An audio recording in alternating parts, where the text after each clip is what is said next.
saya lihat, saya amati dari Suramadu itu sudah bergeliat seperti itu, banyak bebek.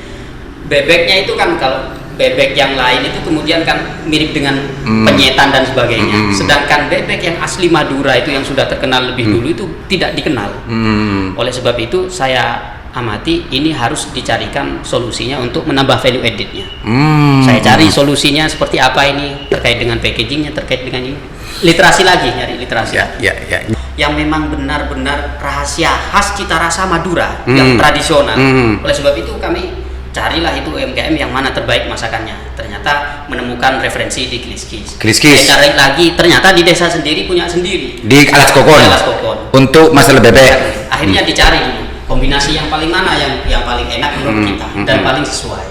Dicobalah Kliskis itu kami karena bertetanggaan. Ada guru yang kemudian masak, kemudian siswa diajari. Setelah itu kemudian dikemas, kemudian dilakukan uji coba. Ketika mencari literasi maka ketemulah bahwasanya penelitian terkait dengan canning ini, pengalengan ini, maka yang paling lama itu adalah di LIPI Gunung Kidul. Langsung kontak LIPI Gunung Kidul ketika itu sudah berubah untuk berkunjung itu, guru-guru kami aja. Jadi kalau tidak salah saya masih ingat hari Kamis itu saya mendapatkan nomor LIPI Gunung Kidul, telepon ke sana. Oleh di sana langsung, Pak, ini kalau mau berkunjung harus daftar di websitenya LIPI Pusat. Ya, tapi kan kemudian kalau LIPI Pusat saya tidak bisa langsung berkunjung, Bu. Sampai daftar, kami langsung approve nanti. Seharusnya tidak langsung approve itu. Langsung Seninnya langsung berkunjung, diajak guru kalau tidak salah ketika itu guru-guru itu 14 orang langsung ke sana belajar di sana. Sehingga yang masak sekarang ini siswa ini. Oh, siswa. Silakan, Dida.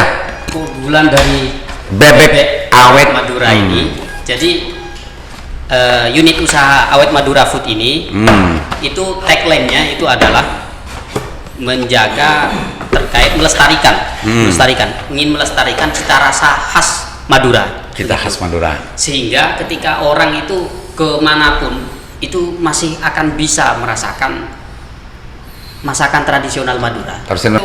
Teknologi pengalengan ini kemudian yang seperti ini harapan kami itu bisa menjadi solusi bagi diaspora Indonesia itu yang ada di luar negeri itu bagaimana merasakan kembali. Kalau sudah standar semua dengan literatur maka 2 tahun lebih.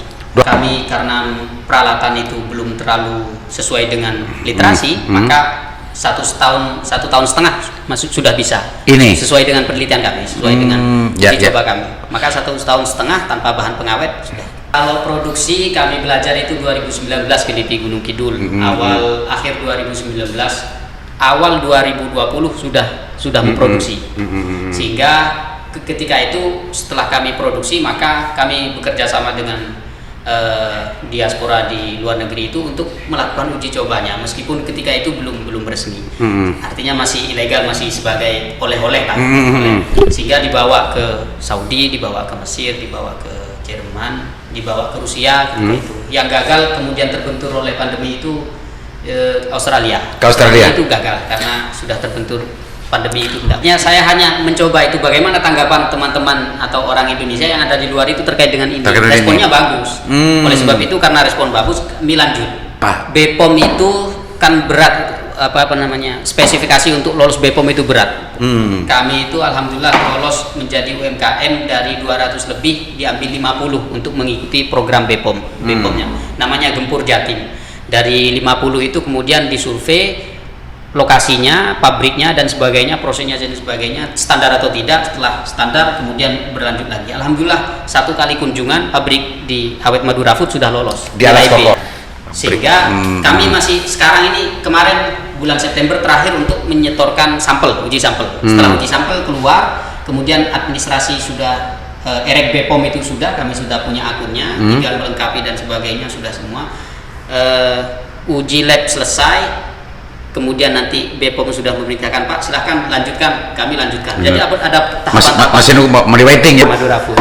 Kalau produknya sudah banyak, ada bebek, kemudian ada ayam, adun itu kan tradisional. Kami itu ingin mengangkat UMKM di Madura itu yang memiliki potensi yang sangat banyak. Rahasia cita rasanya itu kan masih sangat banyak sekali, sangat kaya. Kalau masih sekarang dikenal dengan songkem atau atau sinjai, di masyarakat di pedesaan itu memiliki cita rasa Beragam sendiri. ya, sendiri-sendiri. Jadi memang konsep utama dari awal kami tidak mau bersaing dengan UMKM atau orang yang tradisional mau membuatnya. Justru kami ingin memfasilitasi mereka. Seumpama ada yang gesen tadi meminta kepada kami, tolong kemaskan ini. Tore. Gitu? Tore. Tidak mau bersaing dengan mereka. Justru kami, mari kita bersaing. Mari kita bergerak ke depan untuk mengembangkan UMKM di Madura. Kalau Pengalengan dan sebagainya, insya Allah kami terus di backup oleh LIPI dan sebagainya. Terkait dengan UMKM dan kajian halal akan terus di backup oleh ITS. Bahkan kemarin rombongan dari ITS, dosen dan mahasiswa itu berkunjung ke Alas Kokon untuk memetakan terkait dengan potensi di Madura itu seperti apa. Namanya branding kawasan halal begitu dari ITS itu. Sehingga UMKM akan dipetakan seperti apa, kendalanya seperti apa, nanti akan ada hasil yang diistilahkan biasanya seperti perencanaan atau strategi pengembangan.